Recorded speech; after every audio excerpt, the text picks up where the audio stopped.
August மாதம் 24ஆம் நாள் திங்கட்கிழமை. பொதுக்காலம் வாரம் 21.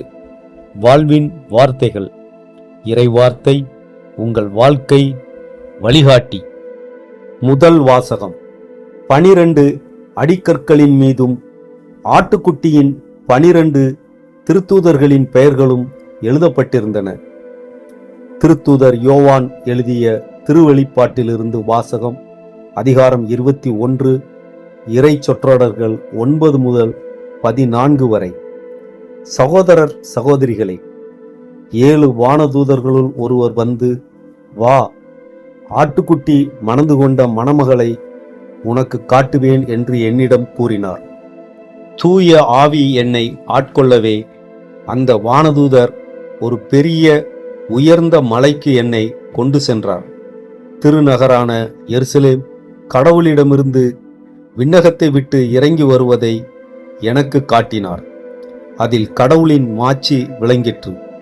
விலையுயர்ந்த கல் போன்றும் படிக கல் போன்றும் அதன் ஒளி பளிங்கென துளங்கியது.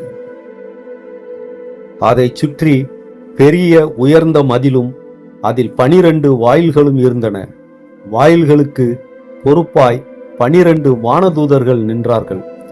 இஸ்ரேல் மக்களுடைய 12 குலங்களின் பெயர்களும் அவ்வாயில்களில் பொறிக்கப்பட்டிருந்தன. கிழக்கே 3, வடக்கே 3, தெற்கே 3, மேற்கே 3மாக அவை அமைந்திருந்தன. நகரின் மதில் 12 அடிக்கற்களை கொண்டிருந்தது. அவற்றில் ஆட்டுக்குட்டியின் 12 திருத்தூதர்களின் பெயர்களும் எழுதப்பட்டிருந்தன. ஆண்டவரின் அருள்வாக்கு. இறைவனுக்கு நன்றி.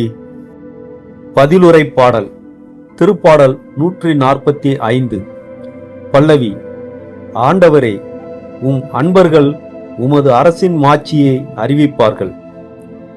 ஆண்டவரே, நீர் உருவாக்கிய யாவும் உமக்கு நன்றி செலுத்தும். உம்முடைய அன்பர்கள் உம்மை போற்றுவார்கள். அவர்கள் உமது அரசின் மாட்சியை அறிவிப்பார்கள்.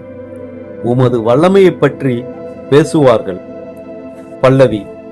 ஆண்டவரே, உம் அன்பர்கள் உமது அரசின் மாட்சியை அறிவிப்பார்கள். மானிடருக்கு உம் வல்லமை செயல்களையும் உமது அரசுக்குரிய மாட்சியின் பேரொளியையும் புலப்படுத்துவார்கள். உமது அரசு எல்லா காலங்களிலும் உள்ள அரசு. உமது ஆளுகை தலைமுறை தலைமுறையாக உள்ளது. பல்லவி.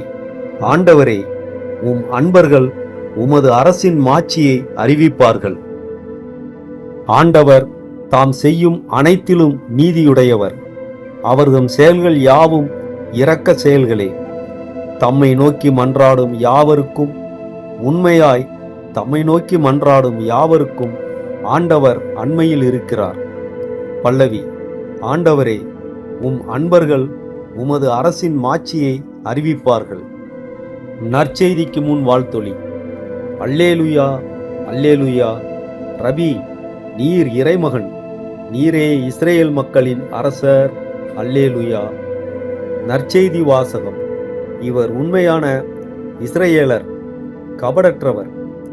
யோவான் எழுதிய தூய நற்செய்தியிலிருந்து வாசகம்.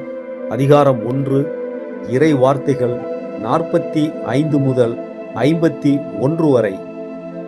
அக்காலத்தில் பிலிப்பு நத்தனியேலை போய் பார்த்து, இறை வாக்கினர்களும் திருச்சட்ட நூலில் மோசேயும் குறிப்பிட்டுள்ளவரை நாங்கள் கண்டுகொண்டோம். நாசரேத்தைச் சேர்ந்த யோசேப்பின் மகன் இயேசுவே அவர் என்றார். அதற்கு நத்தனியேல், நாசரேத்திலிருந்து நல்லது எதுவும் வர முடியுமோ என்று கேட்டார். பிலிப்பு அவரிடம், வந்து பாரும் என்று கூறினார். நத்தனியேல் தம்மிடம் வருவதை இயேசு கண்டு, இவர் உண்மையான இஸ்ரேலர், கபடற்றவர் என்று அவரை குறித்து கூறினார். நத்தனியேல், என்னை உமக்கு எப்படி தெரியும் என்று அவரிடம் கேட்டார்.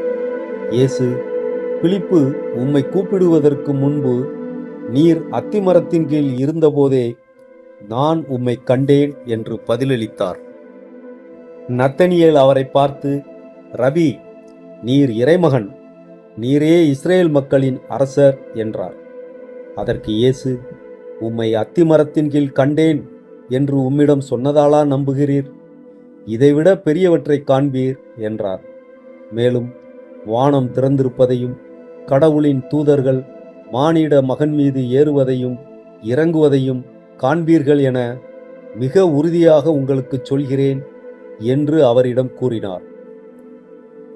ஆண்டவரின் அருள்வாக்கு. கிறிஸ்துவுக்கு புகழ். திருப்பாடல் 10 மையமாக கொண்ட விரிவான ஆழமான தியான ஜெபம். ஆண்டவரே, இவ்வுலகில் பெருகி வரும் அநீதிகளையும் வன்முறைகளையும் உமது திருமுன்னிலையில் சமர்ப்பிக்கிறோம். துன்மார்க்கன் தன் பெருமையினால் எளியவனை வாட்டி வதைக்கிறான். அவன் தீட்டிய வஞ்சக திட்டங்களிலேயே அவன் சிக்கிக் கொள்ளும்படி செய்யும். தீயவன் தன் உள்ளத்தின் இச்சையை குறித்து பெருமை பாராட்டுகிறான். பேராசைக்காரனை போற்றி ஆண்டவராகிய உம்மை தூற்றுகிறான். துன்மார்க்கன் தன் முகத்தின் மேட்டிமையினால் ஆண்டவரை தேடுவதில்லை. கடவுள் இல்லை என்பதே அவனுடைய எல்லா எண்ணங்களின் முடிவாயிருக்கிறது. அவனுடைய வழிகள் எப்போதும் கேடானவை. உமது உன்னத நியாய தீர்ப்புகள் அவனுடைய பார்வைக்கு எட்டாத உயரத்தில் இருக்கின்றன. அவன் தன் பகைவர்கள் அனைவரையும் ஏளனம் செய்கிறான். இத்தகைய நயவஞ்சக பேச்சுக்களிலிருந்தும் சதிகளிலிருந்தும் பாதுகாத்து அவர்களின் சதி வலைகளுக்கு எங்களை விலக்கி காத்தருளும் இறைவா. நான் ஒருபோதும் அசைக்கப்படுவதில்லை. தலைமுறை தலைமுறைக்கும் எனக்கு தீங்கு நேரிடாது என்று இருமாப்போடு நினைப்பவர்களின் சிந்தனையை மாற்றும். எழுந்தருளும் ஆண்டவரே, இறைவா, உமது நீதியின் கரத்தை உயர்த்தியருளும். ஒடுக்கப்பட்ட ஏழைகளை ஒருபோதும் மறவாதேயும். துன்மார்க்கன் கடவுளை தூசித்து நீர் இதை விசாரிக்க மாட்டீர் என்று தன் உள்ளத்தில் சொல்வதற்கு காரணம் என்ன? ஆண்டவரே, நீர் எல்லாவற்றையும் பார்த்து கொண்டுதான் இருக்கிறீர்.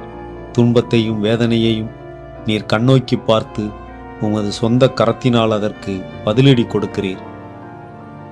ஆண்டவரே, எளியவர்களின் விருப்பத்தை நீர் கேட்டருளினீர். அவர்களின் இருதயத்தை நீர் திடப்படுத்துவீர். உமது செவிகளை அவர்களின் கூக்குரலுக்கு சாய்ப்பீர். திக்கற்ற அனாதைகளுக்கும் ஒடுக்கப்பட்ட ஏழைகளுக்கும் நியாயம் செய்யும்படி நீர் எழுந்தருள்வீர். மண்ணுக்குரிய அற்ப மனிதன் இனி ஒருபோதும் உலக மக்களை அச்சுறுத்தாதபடி நீர் பாதுகாப்பீர்.